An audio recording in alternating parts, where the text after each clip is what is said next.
বন্ধুসকল, ইউক্লিডৰ বিভাজন প্ৰমেয়িকা উপপাদ্য 1.1 কি কৈছে? দুটা যোগাত্মক অখণ্ড সংখ্যা a আৰু b দিয়া থাকিলে এনে দুটা অদ্বিতীয় সংখ্যা q আৰু r থাকিব যাতে a is equal to b into q plus r আৰু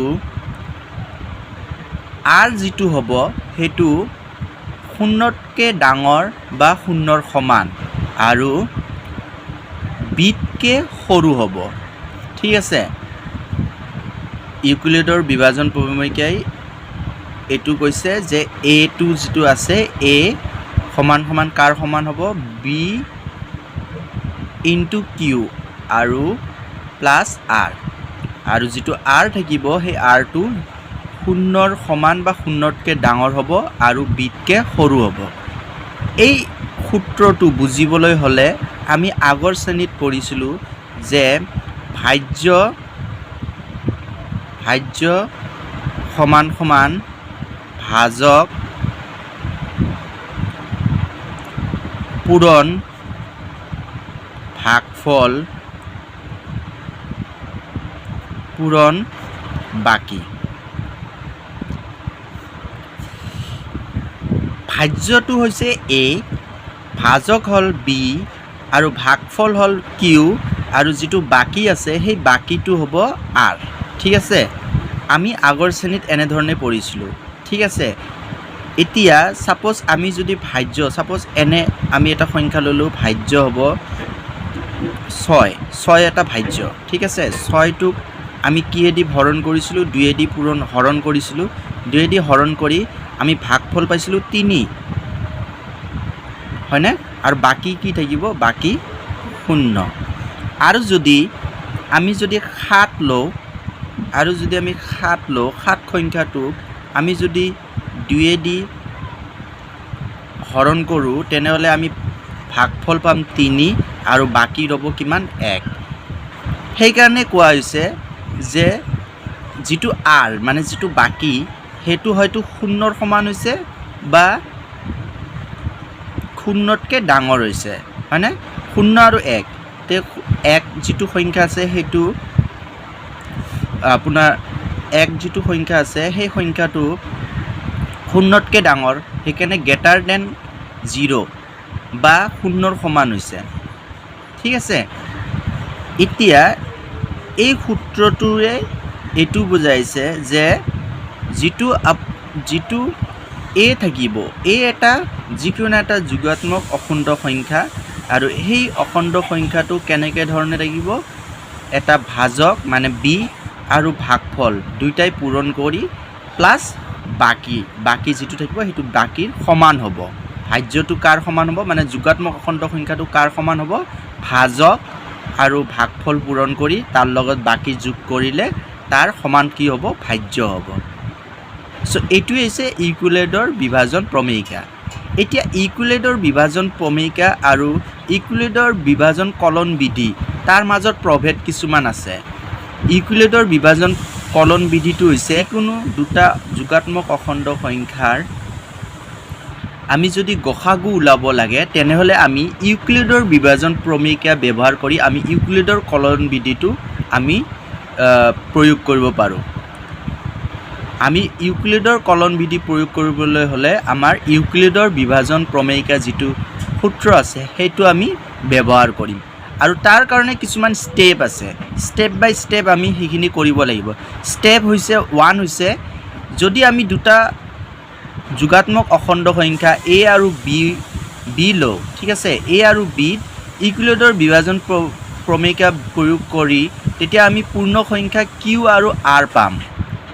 ঠিক আছে, যদি যিকোনো দুটা যোগাত্মক অখণ্ড সংখ্যা লওঁ, সেই যোগাত্মক অখণ্ড সংখ্যা ইউক্লিডৰ বিভাজন প্ৰমেয়িকা প্ৰয়োগ কৰিম। আমি প্ৰথমে কি কৰিম? ইউক্লিডৰ বিভাজন প্ৰমেয়িকা প্ৰয়োগ কৰিম।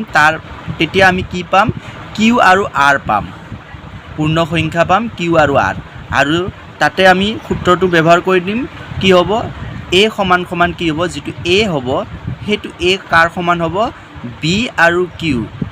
আমি পঢ়ি আহিলোঁ এইমাত্ৰ যে এইটো আমি যদি ভাজ্য ধৰোঁ, এইটো আমি ভাজ্য ধৰোঁ, আৰু বি আৰু কিউ, বিটো হ'ল ভাজক আৰু কি হ'ল ভাগফল, আৰু তাৰ লগত আমি বাকী যোগ কৰিম। ঠিক আছে, তেতিয়া আমি এৰ সমান পাম। আৰু যিটো আৰ হ'ব, আৰ যিটো বাকী হ'ব সেইটো কাৰ সমান হ'ব, হয়তো 0 হ'ব নহ'লে 0ৰ সমান হ'ব। যিটো আৰ আছে সেই আৰটো কেনেকুৱা ধৰণৰ হ'ব, 0তকৈ ডাঙৰ হ'ব নহ'লে 0ৰ সমান হ'ব। ঠিক আছে, হয় 0 হ'ব নহ'লে 0তকৈ ডাঙৰ হ'ব। আৰু বিতকৈ যিটো ভাজক থাকিব সেই ভাজকতকৈ কি হ'ব, সৰু হ'ব। ঠিক আছে, তাৰপিছত ষ্টেপ 2ত কি কৰিম, যেতিয়া আমি ভাজকেৰে আমি হৰণ কৰিম, হৰণ কৰাৰ ফলত যদি বাকী 0 হয় তেনেহ'লে ভাজ্য কি হয়, ইয়াতে এ হয় আৰু ভাজক কি হয়, বি হয়। আমি যদি ভাজক বিৰে ভাজ্য এক আমি হৰণ কৰোঁ আৰু যদি বাকী 0 হয় তেন্তে কি হ'ব, বি গসাগু হ'ব, বি এ আৰু বিৰ গসাগু হ'ব। আৰু যদি শেষ 0 নহয় তেনেহ'লে এই প্ৰণালীটো আমি অব্যাহত ৰাখিম। ঠিক আছে, আমি এটা উদাহৰণৰ আমি আলোচনা কৰোঁ। আমি এটা উদাহৰণ লওঁ, 455 আৰু 42 এই সংখ্যা দুটাৰ গসাগু ওলাব লাগে।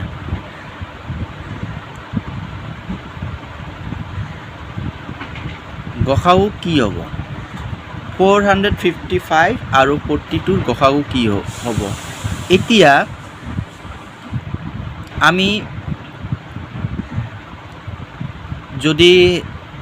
আমি ইউক্লিডৰ বিভাজন প্ৰমেয়িকা ব্যৱহাৰ কৰোঁ। ইউক্লিডৰ বিভাজন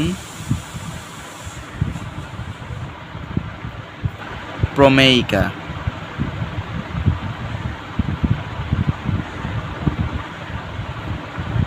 সহায়ক।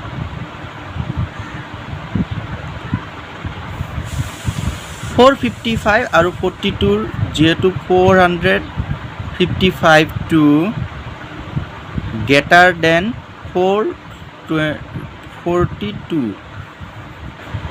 যিহেতু 455 ইজ গ্ৰেটাৰ দেন মানে ডাঙৰ, কাতকৈ ডাঙৰ, 42তকৈ ডাঙৰ।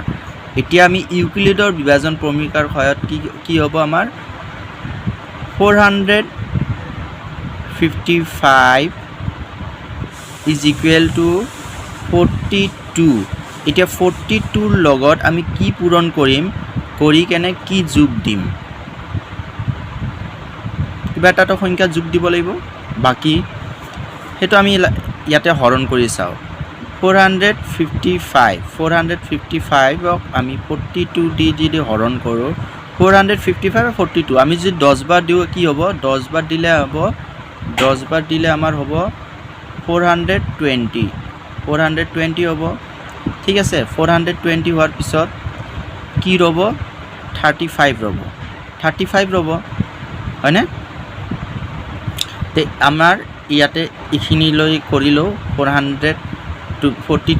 455ক আমি 10 দি পূৰণ কৰি কেনে আমাৰ ৰ'ল কিমান, 35। এতিয়া আমাৰ ভাজ্য কি হ'ব, 42, আৰু ভাজক কি হ'ব, 35। ঠিক আছে, বাকী যিটো ৰ'ব, বাকী দি কেনে আমাৰ যদি প্ৰথম অৱস্থাত যদি আমি ভাজকেৰে ভাজ্যক হৰণ কৰোঁ, হৰণ কৰাৰ পিছত যিটো বাকী ৰ'ব, 0 যদি ৰয় তেনেহ'লে ভাজ্যটোৱে ভাজকৰ কি হ'ব, ভাজ্যটোৱে হ'ব ভাজক আৰু ভাজ্যৰ গসাগু।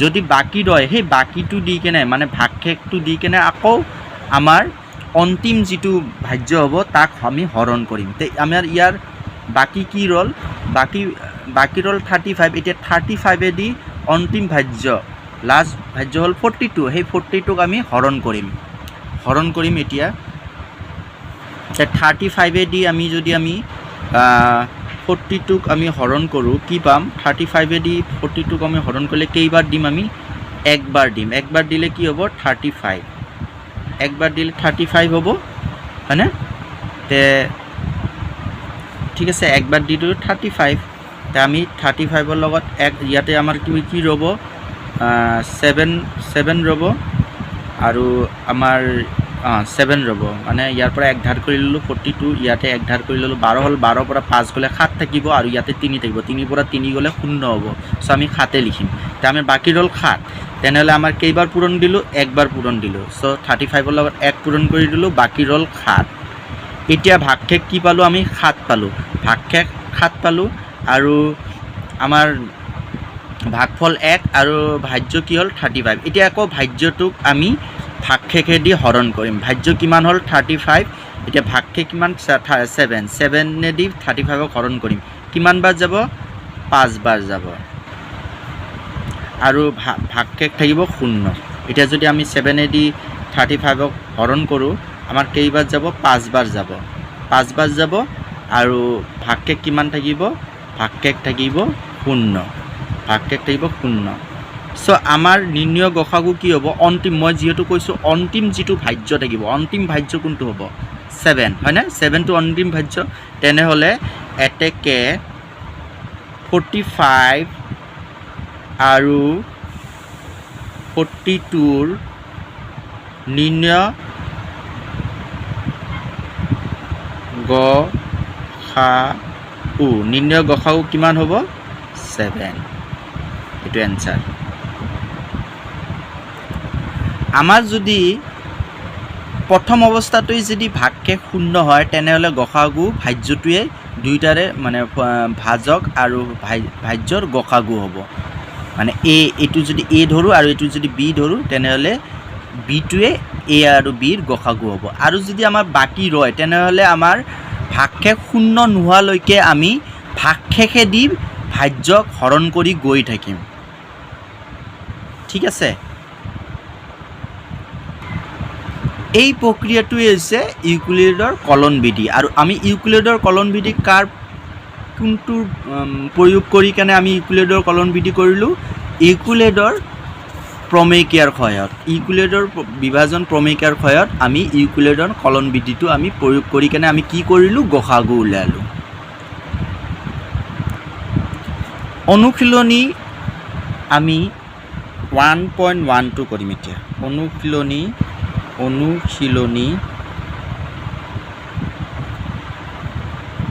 1.1 অনুশীলনী 1.1 প্ৰথম প্ৰশ্নটো কি হৈছে যে প্ৰথম প্ৰশ্নটো হৈছে ইউক্লিডৰ বিভাজন কলন বিধি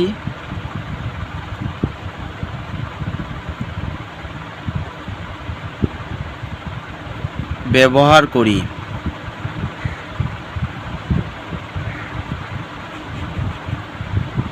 গসাগু উলিওৱা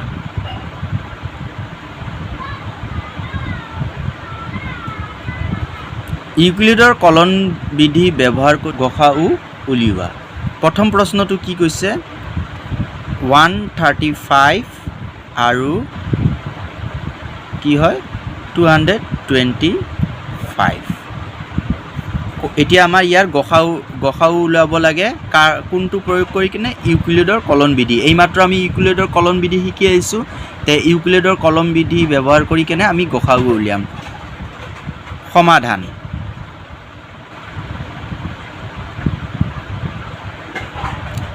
যিহেতু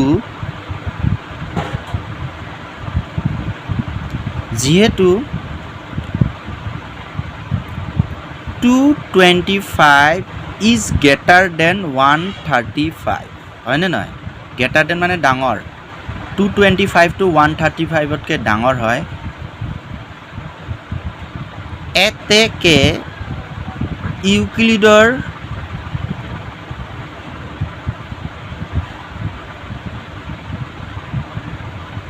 প্ৰমেয়িকাৰ সহায়ত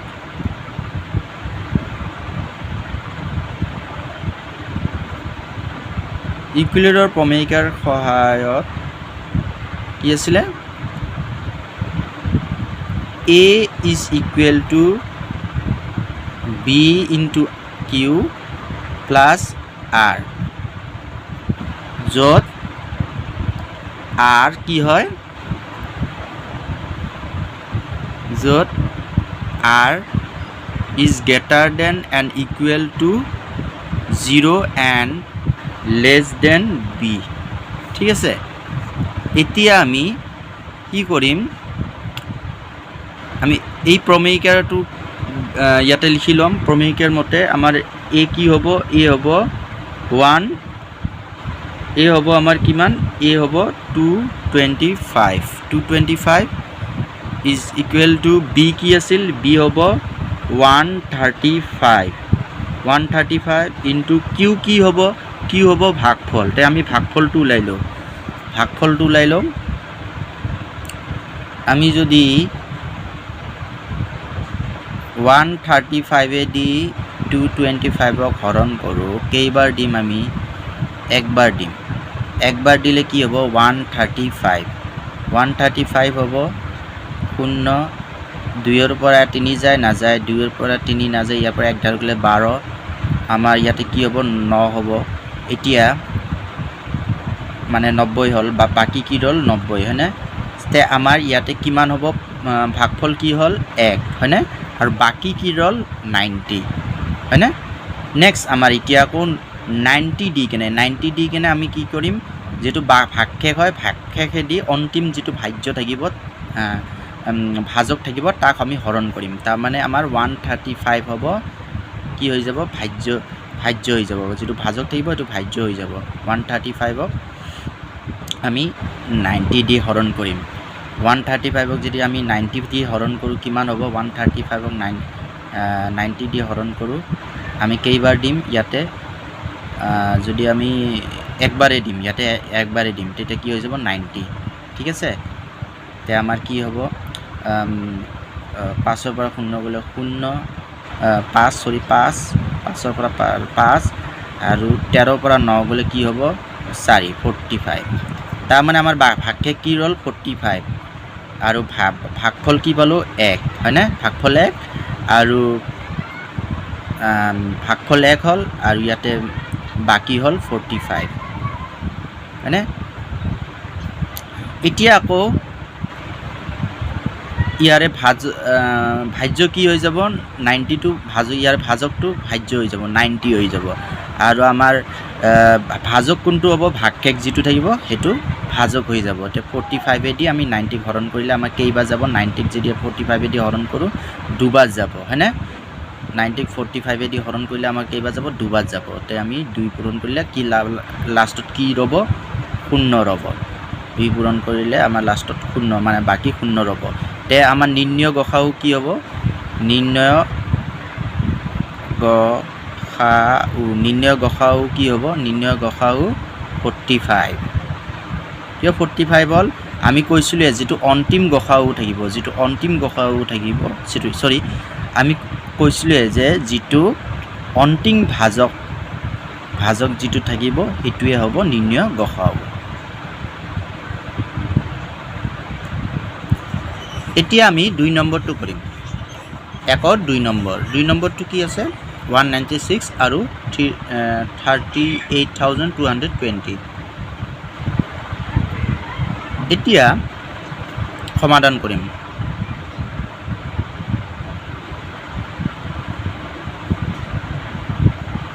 যিহেতু যিহেতু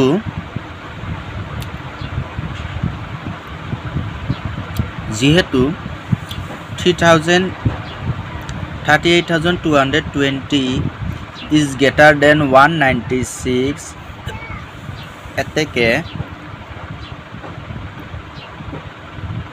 ইউক্লিডৰ বিভাজন প্ৰমেয়িকাৰ সহায়ত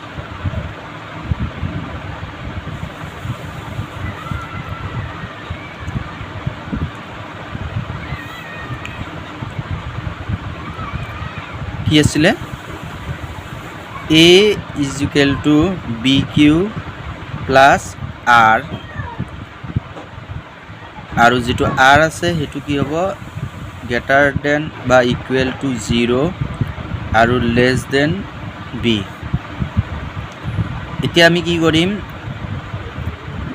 38,220 ইজ ইকুৱেল টু 196 এইটো হ'ল এ আৰু এইটো হ'ল বি ঠিক আছে। এতিয়া বি এ দি এ হৰণ কৰিম মানে এটো ভাজ্য হৈ গ'ল আৰু বিটো ভাজক হৈ গ'ল। আমি এতিয়া কি ওলাম ভাগফল কি হ'ব এতিয়া আমি হৰণ কৰোঁ ভাগফল ওলাবৰ কাৰণে আমি এতিয়া হৰণ কৰোঁ 196 দি 38,220 আমি হৰণ কৰোঁ। প্ৰথমে একবাৰ দি কেনে 196 এই তিনিটা সংখ্যা লওঁ ঠিক আছে 382 আমি একবাৰ দিওঁ।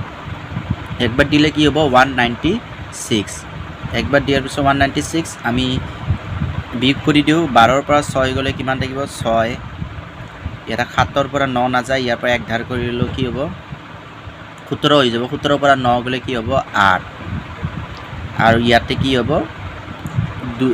2 আছে 2ৰ পৰা 1 গ'লে 1 186 196 186 দি নাযায় এতিয়া আমি 2 নমাই দিওঁ। এতিয়া আমি যদি 10 বাৰ দিওঁ কি হ'ব 196ক 10 বাৰ দিলে 19,060 হৈ যাব হয়নে 10 বাৰ দিলে 0 পূৰণ হ'ব হয়নে। আমি যদি 9 বাৰ দিওঁ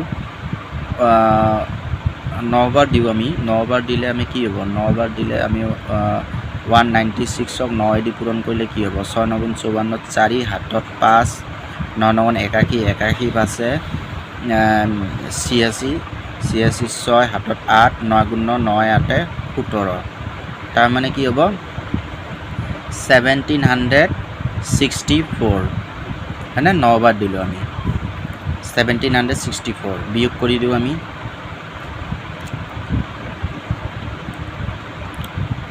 বিয়োগ কৰিলে কি হ'ব এইটো শূন্যটো আমি ইয়াতে নমাই দিওঁ প্ৰথম এইকেইটা ধৰিলোঁ 4টা সংখ্যা বিয়োগ কৰিলে কি হ'ব 0 12ৰ পৰা 12ৰ পৰা আমি হেৰি দিওঁ 4 গ'লে কিমান হ'ব 8 হ'ব কিয় 12 ধৰিছোঁ ইয়াতে 2 আছে আৰু 4 2ৰ পৰা 4 নাযায় ইয়াতে 1 ধাৰ কৰি লৈছোঁ ইয়াতে হ'ল 5 যেহেতু 5ৰ পৰা 6 নাযায় ইয়াতে 1 ধাৰ কৰি ল'লোঁ ইয়াতে হ'ব 9 ইয়াতে 17 মানে 980 হ'ল 980 এতিয়া আমি 196 যদি 980ক হৰণ কৰিম 196 এইটো কিন্তু আমাৰ প্ৰথম আমাৰ ভাজকেদি আমি ভাজ্যক হৰণ কৰি আছোঁ কিন্তু এতিয়াও আমাৰ বাকী ওলোৱা নাই হয়নে নহয় বাকী এতিয়াও ওলোৱা নাই এতিয়াও আমি এইকাৰণে কৰি আছোঁ হৰণটো তে আমি যদি দুবাৰ দিওঁ কি হ'ব দুবাৰ দিলে আমি যদি ইয়াক দুবাৰ দিওঁ কি হ'ব 6 2 গুণ 12 12 2 হাতত 1 9 2 18 1 19 19 9 হাতত 1 2 গুণ 2 1 3 আমি কেইবাৰ দিওঁ 396 ইয়াতে আমি 3 বাৰ দিলেও নহ'ব 4 বাৰ দিলেও নহ'ব এতিয়া ধৰক 5 বাৰ দিওঁ আমি 196 দি এবাৰ 5 বাৰ কৰি চাওঁ 5 বাৰ দিলে হ'ব যেন পাইছোঁ 5 6 গুণ 30 0 হাতত 3 5 9 45 45 46 47 48 আৰু 8 হাতত 4 5 গুণ 5 4 9 মানে আমাৰ 5 বাৰ গ'ল কেইবাৰ গ'ল 5 বাৰ গ'ল হয়নে 195 এতিয়া আমি ভাগফল কি পালোঁ 195 হয়নে আৰু এইটো 1980 আমাৰ ইয়াতে 0 ৰ'ল হয়নে নহয় যেহেতু ইয়াতে 0 ৰৈ গ'ল ভাগশেষ যেহেতু প্ৰথম অৱস্থাতে 0 ৰৈ গ'ল তেনেহ'লে এই ভাজ্যটোৱে হ'ব ভাজক আৰু ভাজ্যৰ কি হ'ব গসাউ এতেকে নিৰ্ণয় গসাউ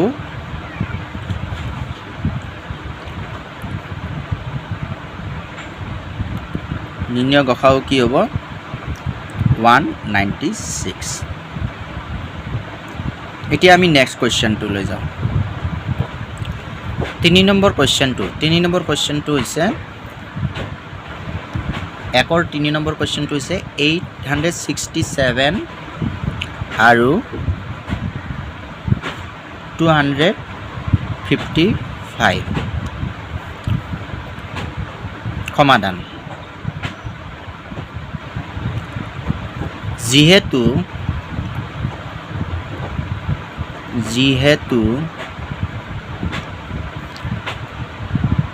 867 is greater than 255 এতেকে ইউক্লিডৰ বিভাজন প্ৰমেয়িকা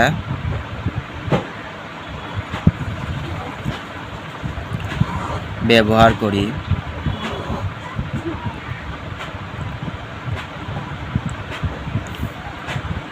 কি আছিল ইকুইডৰ বিভাজন প্ৰমেয়িকা a is equal to b into q plus r আৰু r যেটো আছে হেতু greater than 0 বা equal 0 আৰু less than b এতিয়া মানে আমাৰ ভাজ্য কি হয় 867 সৰি ভাজ্য 867 ভাজক হল 255 এতিয়া আমাৰ ভাগফল ওলাব লাগিল আৰু বাকি ওলাব লাগিল হয়না আমি 255 এদি 867 ক হৰণ কৰিম আমি যদি 255 এদি আমি কেইবাৰ দিও 4 বাৰ দিলে কি হ'ব চাও 4 বাৰ যদি দিও 5 4 20 ৰ 0 হাতত 2 4 5 20 20 21 22 22 ৰ 2 হাতত 2 4 2 8 9 10 বেছি হৈ যায় 3 বাৰ দিও 4 2 8 8 9 10 বেছি হৈ যায় না 1020 হৈ যায় এটা 867 আছে যে আমি 3 বাৰ দি চাও 255 into 3 দি পূৰণ কৰি চাও 5 3 গুণ 15 5 হাতত 1 5 3 গুণ 15 15 1 16 16 6 হাতত 1 3 2 6 6 1 7 মানে 765 হ'ব না 5 3 15 5 হাতত 1 5 3 15 1 16 6 হাতত 1 আর 3 2 6 6 1 7 মানে 765 কেইবাৰ দিছো আমি 3 বাৰ দিছিলো বিয়োগ কৰো আমি 7 ৰ পৰা 5 গলে 2 6 ৰ পৰা 6 গলে 6 ৰ পৰা 6 গলে 0 আৰু 8 ৰ পৰা 1 গলে ইমান 102 তাৰ মানে আমাৰ বাকি কিমান হল 102 আৰু ইয়াতে ভাগফল কি পালো 3 ঠিক আছে এতিয়া আকৌ ভাগকে মানে বাকিটো দি কিনে আকৌ যেটো আমাৰ ভাজক আছে তাক আমি হৰণ কৰিম ভাজক কি হল 255 ইনটু বাকি দি কিনে আমি এটা হৰণ কৰিম হয় না আমাৰ কি হ'ব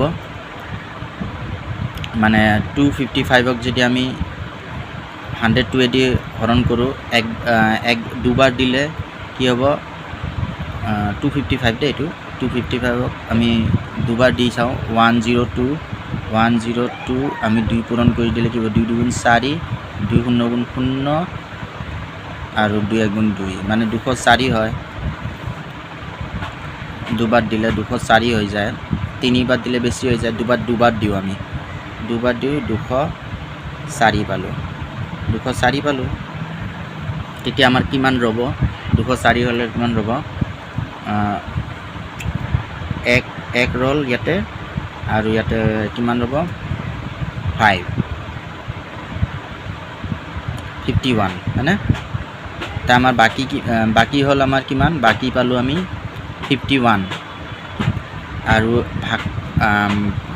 ভাগফল কিমান পালো 2 এতিয়া আকৌ আমি 102 যেটো ভাজ্য আছে তাক আকৌ আমি বাকি দি হৰণ কৰি দিম 51 এ দি হৰণ কৰি দিম কিমান বাৰ 102 যদি 51 এ দি হৰণ কৰো দুবাৰ যাব হয়নে যে দুবাৰ পূৰণ কৰিলে আমাৰ 102 হ'ব তা বাকি কি ৰব 0 লব নিৰ্ণয় গসাও কি হ'ব নিৰ্ণয় গসাও অন্তিম যেটো ভাজ্য থাকিব মানে শেষৰ যেটো লাস্ট ভাজ্য লাস্ট যেটো ভাজক থাকিব সৰি ভাজক যেটো লাস্ট ভাজক থাকিব লাস্ট ভাজক কোনটো হ'ব 51 সো এটো নিৰ্ণয় গসাও